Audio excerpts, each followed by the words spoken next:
Hello guys, welcome back to your channel. uh, Today po guys, we'll give another example for fluid mechanics subjects, engineering, for engineering applications. Our second example here is regarding for head loss for cylindrical pipes conveying some liquids. So I'll I'll show you here one example number 2, problem. Estimate the expected head loss per kilometer of a closed circular pipe having 16 inches inside diameter with a friction factor of 0.03 and when 3,200 gallons per minute of water flow under pressure. Okay, so the required in this problem is how much is the expected head loss of this cylindrical pipe or circular pipe in terms of per kilometer. So given here data, we have the volume flow rate of a leak of a water is 3,200 gallons per minute. And then yung friction factor po guys is also given, which is 0.03, and size of the circular pipe or the diameter of the cylindrical pipe is 16 inches with a length of 1 kilometer. So to solve this problem further, we will show you some diagram or sketch for this cylindrical pipe. Okay, here guys, as you can see, it is a straight pipe or any cylindrical pipe having a 16 inches in diameter. Okay, and this B is the velocity of the liquid passing through this circular pipe, and the volume flow rate for this pipe is given also here, which is 3,200 gallons per minute. By the way guys, abbreviation for the gallons per minute, what we are usually using in the field or in the construction is GPM. So ibig sabihin po ng GPM is gallons per minute. Okay, given na po yung diameter 16 inches and the length also is also given, which is 1 kilometer or 1,000 meters, which is also equivalent to 3,281 feet long. Now to solve this problem, since the required in this problem is the head loss. So guys, ano ba ibig sabihin nitong head loss? Okay, so to understand further, I will show you the solution of this problem. Okay, so first, we have studied before the general equation of a volume flow rate, which is expressed in Q volume flow rate, which is the product of the velocity and the cross section area of the circular pipe. Okay, A is the area, V is the velocity times the area of the circular pipe or the cross section of the pipe. So by deriving this one or by rearranging, since the initial requirement is the velocity, we need to find first the velocity of the liquid, knowing the values, knowing the some parameters. So V will be equal to volume flow rate over the area of the circular pipe. So substituting the values what we have shown earlier, the volume flow rate here is 3,200 gallons per minute. So by the way guys, since it is gallons, we need to convert this one. Because the unit of the velocity what we are looking for is in terms of feet per second. So this volume flow rate, we need to convert the gallons into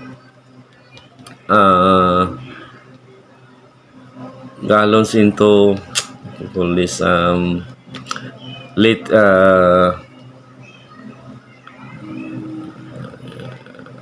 in terms of gallon, sorry, in terms of cubic feet,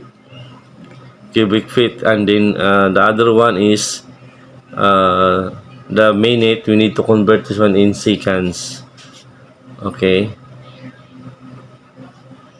so 3,200 gallons divided by 7.481 divided by the area of the pipe, which is pi d squared, since the diameter is given, which is 16 inches. So we need to convert the 16 inches into feet. So that's why it is divided by 12.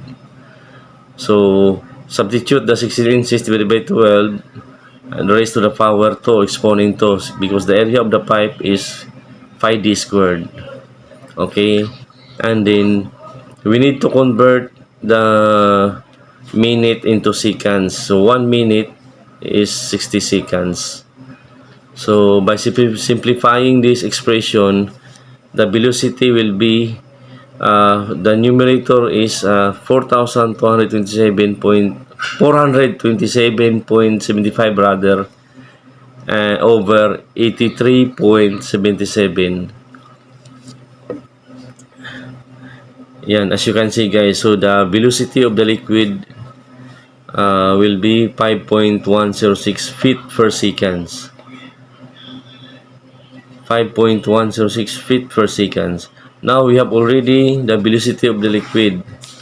Now to find the head loss, remember we have studied before darcy-weisbach equation. By applying darcy-weisbach equation, head loss is equal to the product of frictional loss times the length of the pipe times the velocity over the diameter times the gravitational acceleration. So since we have already the velocity, we can substitute all the data, all the values in this formula. So our friction loss is 0.03, and the length of the pipe in terms of feet, this is 3,281 feet. Okay, and the velocity, which is shown above, which is 5.106 squared to the exponent 2 or squared, divided by the gravitational acceleration, which is 2 times 32.2. By the way guys, this 32.2, the unit here is feet per second squared. That's why we need to use 32.2 to have to be consistent in units in terms of feet per second, or feet and seconds. And then the diameter of the pipe, which is given 16 inches, so we need also to convert into feet. That's why we divided it by 12. Okay, this one is 12 inches para maging feet ang unit nito. Now by simplifying these expressions, the head loss for this particular problem, we arrive around 29.88 feet. This is the head loss of the pipe for every 1 kilometer. Okay, because we consider the length of the pipe as 1 kilometer or 1,000 meters. So the head loss of the circular pipe using the darcy-weisbach principle or equation is 29.88 feet. As you imagine, 29.88 feet is a little bit longer. So see, malaki masyado pala yung head loss niya ito sa mga pipes, na sa mga liquid na dumadaloy nito, especially water. So in actual practice din, meron din palang mga head loss yung mga pipeline natin, lalo na pag nag-convey ka ng mga water pipeline, transmission pipeline, lalo na yung content niya is water, or yung medium niya, working medium is H2O or water. So for this example, assuming the friction loss is 0.03, friction factor. Friction factor is 0.03. 0.03 is a friction factor given in the problem. So the head loss for this particular example problem is 29.88 feet. Okay, so that is our final answer for this particular problem. So I hope this video or this knowledge can be useful for those students who are studying engineering in college, or even some engineers who are practicing fluid mechanics, either in construction or in power plant or even in teaching, so they can share this problem also. So I hope you understand, and don't forget to subscribe and kindly share also para mas ma-notify pa kayo sa mga future coming videos. And I promise that there will be more videos to come. Inaayos ko lang po para mas malinaw po, para mas madali nating maintindihan. So again, thank you for watching, and have a nice day. Bye-bye.